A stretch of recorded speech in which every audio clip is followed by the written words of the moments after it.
Saturn's rings, the crown jewel of the solar system, are literally raining down onto the planet. Photograph them while you still can.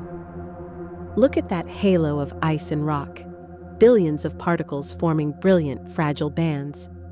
For centuries, people thought of them as permanent. But Cassini's final dives changed everything. When Cassini plunged between Saturn and its rings, it detected tiny icy grains, water nanodroplets, and charged particles spiraling down into the planet, a process scientists call ring rain. The spacecraft actually measured these particles as they streamed away from the rings and into Saturn's upper atmosphere. How fast is this happening? The loss isn't instant, but it's real. Estimates put the mass loss at roughly tons of material every second.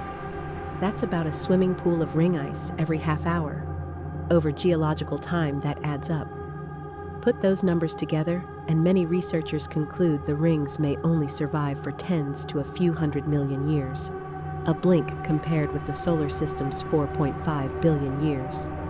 In other words, Saturn's rings may be a temporary spectacle on cosmic timescales.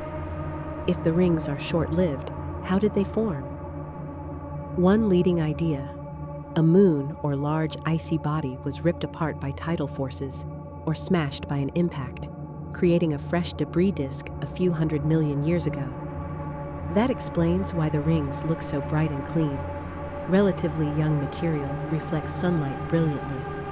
But science isn't settled.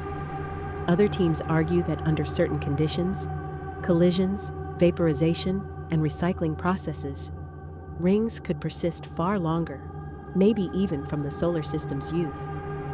New models show the situation is complex and still under heated debate. Why does it matter? Rings are natural laboratories. They teach us about disk dynamics, moon formation, and how planets interact with surrounding material. And there's an emotional truth too. If the rings are on a clock, we happen to live at the perfect moment to see them at their best. So next time you see a picture of Saturn, remember, those rings may not be forever. They're a spectacular, transient feature. And right now, we get the front row seat.